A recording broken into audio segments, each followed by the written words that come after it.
Welcome to this week's session on hormone balance for health and vitality.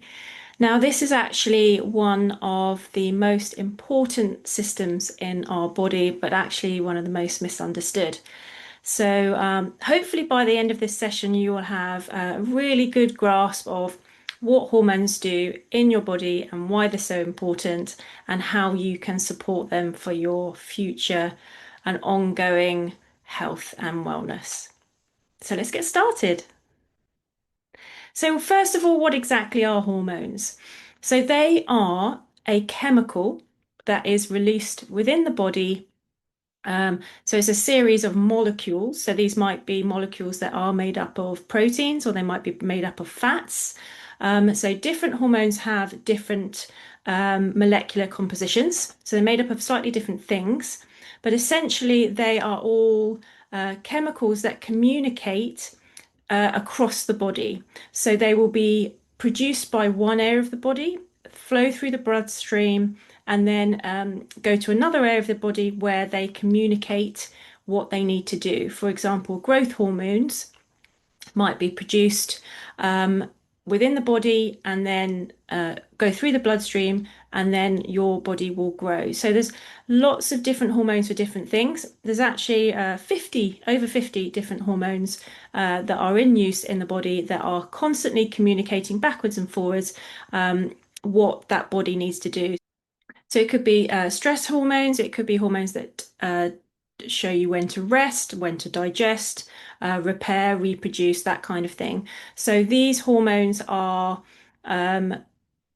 really vital for the correct working of your body. So if they are in balance, then everything runs smoothly. If they are out of balance, then that's where you can have problems.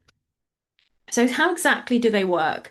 So as I mentioned, different hormones have very slightly different molecular makeups, and essentially they are slightly different shapes as well. Some of them are kind of like in spirals, some of them in sort of discs and coils. So they're all slightly different.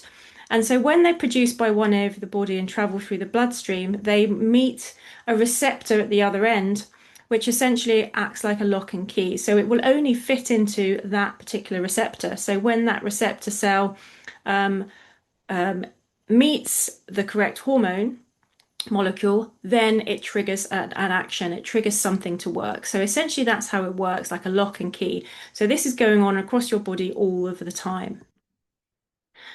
So where exactly are the hormones coming from? So they are coming from glands across your body. So for example, in your brain, you have your hypothalamus that is producing hormones. Essentially, that's like your control center. It's producing different hormones. You have glands throughout the body. For example, the pancreas.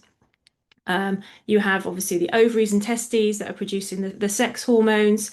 So across your body, you have the hormones this being produced. This is called your endocrine system. So this is happening, for example, your pancreas as well, all across your system, all of the time, and they're all working and ideally in balance. And it's that balance which is absolutely key.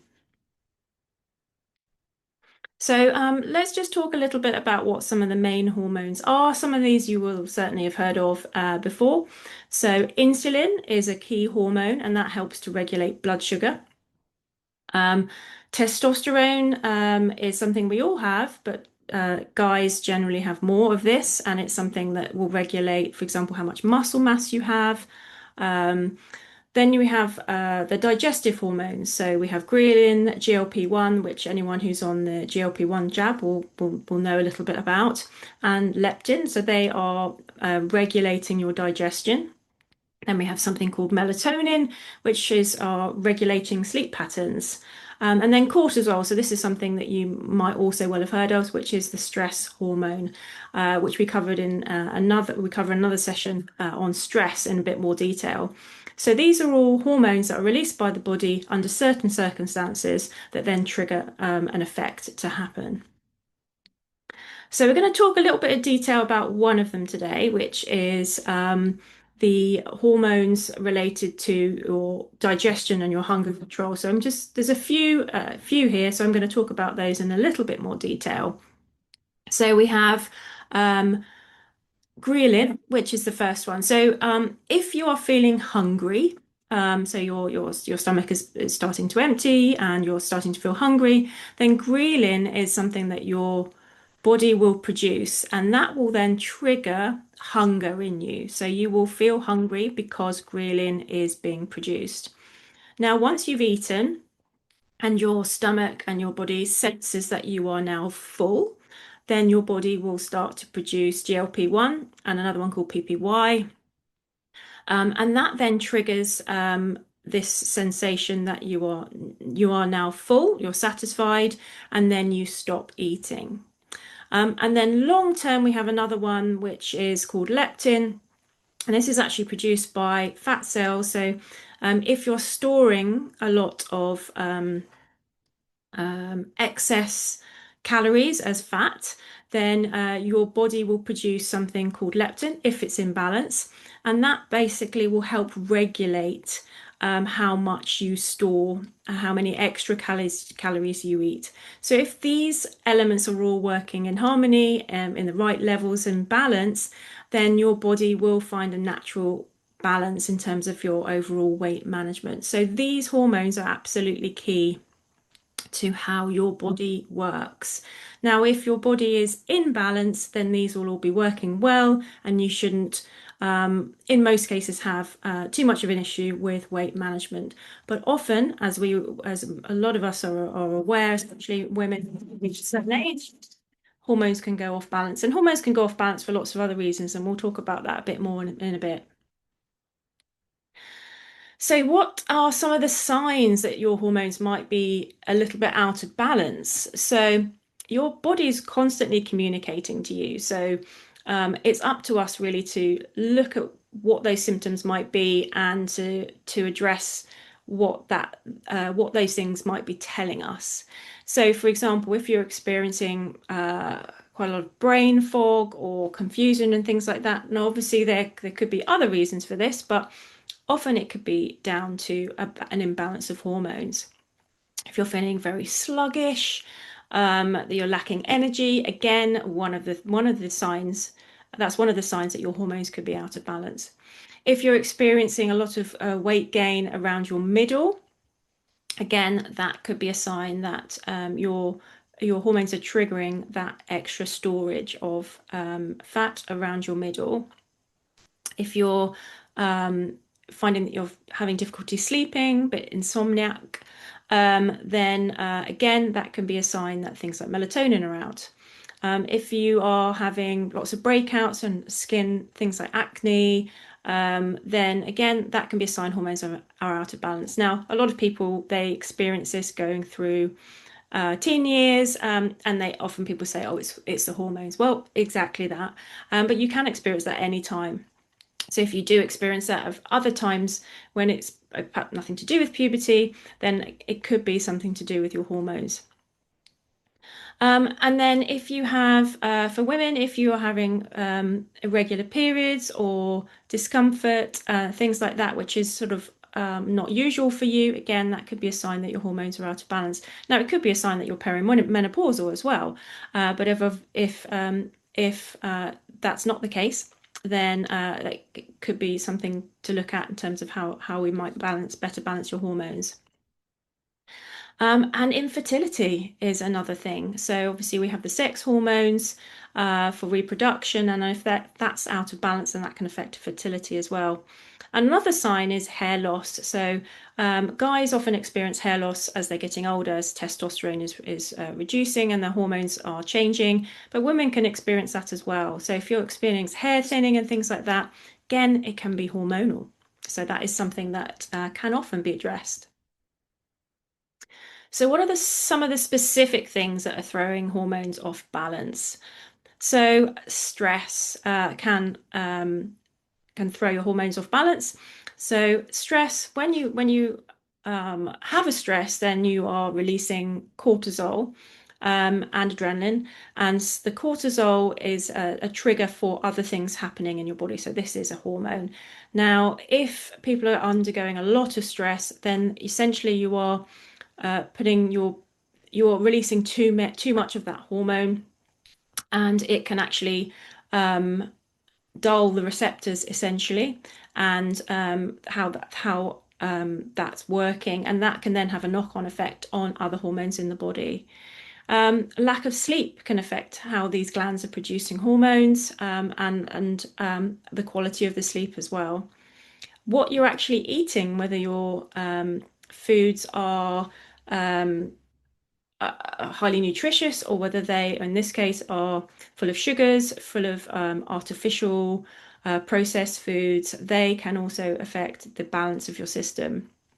Alcohol, which is essentially a toxin, can also impact your balance of hormones, and how sedentary you are. A lot of us are working inside these days, perhaps at a computer, sitting all day. So how sedentary you are can also affect your balance of hormones. And some other specific things to do with toxins. So we mentioned briefly alcohol already, but there is lots of other toxins that we are now being exposed to that we weren't before, so 100, 500 years ago. So we have pesticides now, which we didn't have before. Covering our foods and in our soils. There's also chemicals that we're using, perhaps spraying in our homes. If you're using non-stick pans, that the coating of some of those can be a chemical that can disrupt hormones. A lot of your personal care items contain hormone disrupting chemicals. For example, parabens are a hormone disruptor, and there's lots of others. I think there's actually around something like 800 known hormone disrupting chemicals now that is in our environment through personal care items, and cleaning products, and what have you. So that's a lot of chemicals. Plastic as well, that from drinking bottles. So BPA can be, it's biphenyl A, is a type of synthetic chemical which is known to disrupt hormones, and that is in a lot of the plastic bottles that we use to drink sodas from and things like that. Also, there's a lot of chemicals in our homes, so different paints, soft furnishings, things like that, to watch out for, and of course pollution. So we're looking at car pollution, industrial pollution. So these are all things that are sending our hormones off balance. So there is a lot going on, and a lot that can be disrupting our system. So what can we really do about that? Um, well, there's lots of things you can do that you are in control of. So you can limit the amount of chemicals that you're exposed to and toxins that you're exposed to. So this can be through your personal care products, swapping those to more um, natural alternatives. It can be reducing your alcohol intake, getting better sleep, making sure that you're going to bed and having better quality sleep. Just in what you're actually eating is really key as well, making sure that you are trying to eat organic where you can, fresh, local, whole foods, reducing the amount of um,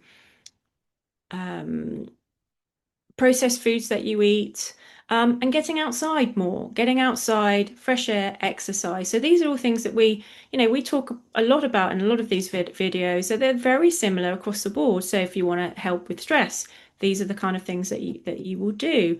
Immunity, these are the kind of things that you would do. So the good news is these are a lot of the things that we've probably talked to you about already, and we will be taking you through as part of your habit management, all of these things, so that you can start embedding healthier habits in a really kind of manageable, sustainable way. So you don't have to change everything all at once, but there is lots of things that you can do, and we will be showing you how to do throughout this journey with us. So often people ask us, what about vitamins and supplements? Can they help? Absolutely, they can. So it's not just supplement and then you don't need to worry about the rest. This is very much in addition to. So these kind of supplements and vitamins will help your body to produce the hormones. So some of them are actually helping the molecules form. So they need those things to be able to form. the correct proteins and things. And others are just helping your the correct running of your body and those glands. So if you already got broad spectrum vitamin supplements and omega-3, brilliant. If not, then that is definitely something that can help, especially omega-3. If you're not supplementing with that, and you suspect you might have be a hormone imbalance, then that can be something that can be very beneficial to add. So certainly have a chat to your coach if you would like to add something in, and they will be able to advise you specifically for your needs. So one other thing I wanted to talk about specifically is the liver and the role that the liver actually plays in your hormonal health. So the liver is essentially your recycling center for hormones. So when your liver is functioning well and is in balance, it will basically take up those used hormones, it will recycle them, and then they are dealt with by the body. So they don't keep circulating within the blood. Now, if your liver is out of balance and it's not functioning as well as it could, then it's not recycling that, and it's not removing those used hormones from your body. So an example might be cortisol, which is a stress hormone. Now, if your liver is not recycling those, then those stress hormones can then continue to flood your bloodstream and affect your systems. So it's really important that your liver is tip top as well. So we will talk more about that in later videos, but one of the things obviously that the liver is vital for is removing toxins. And if you're putting too much toxins in your body, for example, too much alcohol, then your liver will be under more stress because it will need to be working harder. So the less toxins you put in your system, the easier it is for your liver to function and for it to look after your hormonal system as well. So, do hormones decline with age? This is something that we often ask, and yes, they do. So your hormones are fluctuating throughout your lifetime, and absolutely after about the age of 50, you will start to see a decline in certain hormones, really across the board, but specific things like testosterone, and obviously things like estrogen, progesterone. Um, so yes, they do decline with age, but and there is a but, your lifestyle and what you put in your system can actually delay that um, decline by up to 10 years. So you can have you can continue to have more balanced hormones, more vitality and things like that for up to about 10 years. And this is all down to lifestyle factors, how you live your life, what toxins you're putting in your body, um, and how well you're looking after yourself. So it's not automatic that you will all see the same sort of drop off in hormones. It will You can very much help to support that long term. So, yes, long-term hormonal health. So, we've talked a lot about how these disruptors can affect your hormonal system, your endocrine system. But actually, long term, if you have imbalance long term, then you can see the onset of diseases which are much more overwhelming, let's say, than perhaps some of the short-term impacts that hormone imbalance, like for example, acne might demonstrate. So long-term hormone imbalance can be linked to lots of things. So, for example, cardiovascular disease. So this is problems with your heart, long-term infertility, type 2 diabetes. So this is to do with the insulin imbalance, osteoporosis as well. You also have an increased risk of cancer. So you may well have heard of people saying that certain hormones are endocrine disruptors and it increases your risk of breast cancer and things like that. So yeah, that's absolutely true. There are lots of endocrine disruptors out there and has been linked and is linked to an increased risk of lots of certain cancers. And also liver disease as well, and things like brain health issues like dementia.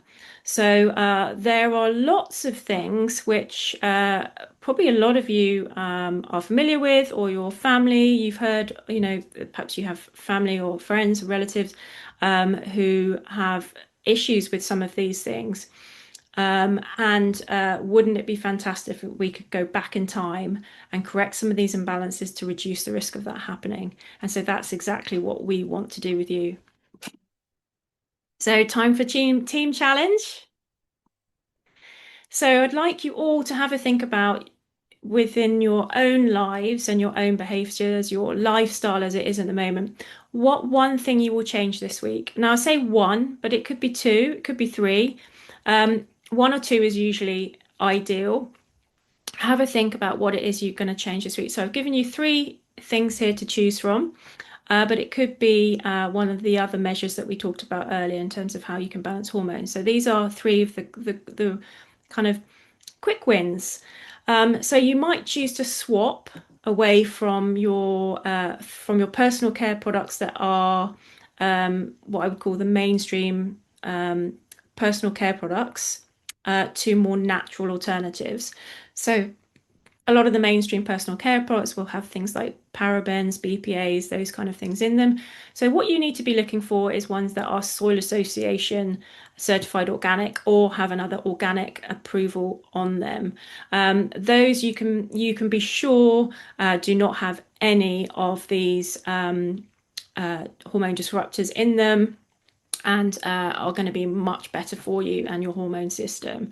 So if that's something that you are interested in doing, then we have a fantastic sister company called the Green Woman, and they offer loads of information on there. They're actually partnered up with Breast Cancer UK, so they have a list of all the different chemicals on there to look out for and alternatives, and they also make a lot of the alternatives themselves. You might choose to limit some things. So I've given you an example of alcohol here, but it could be that you want to limit sugar, or it could be processed foods. Alcohol is a great one if you are drinking that regularly to consciously start to reduce some of that consumption. Or it could be that you decide that you want to supplement this week. So perhaps try an omega-3. If you're already on multivitamins or you're looking at a whole food diet and you're doing the rainbow, then definitely start with the omega-3 if you haven't had that in already. So we offer omega-3, our own omega-3. Everything we do is to the highest possible quality. We're partnered with what we feel is the best nutrition partner. So have a look and at what we do on the website. If you have any questions, as always, just pop them in the app and we will get back to you, or speak to your coach next time you're on meeting and they would love to help you out more. So that's it for today. I hope you've enjoyed this session and you found it informative and you know a little bit more about hormones and hormone health. And as I say, if you have any questions, just let us know and we look forward to seeing you again next time.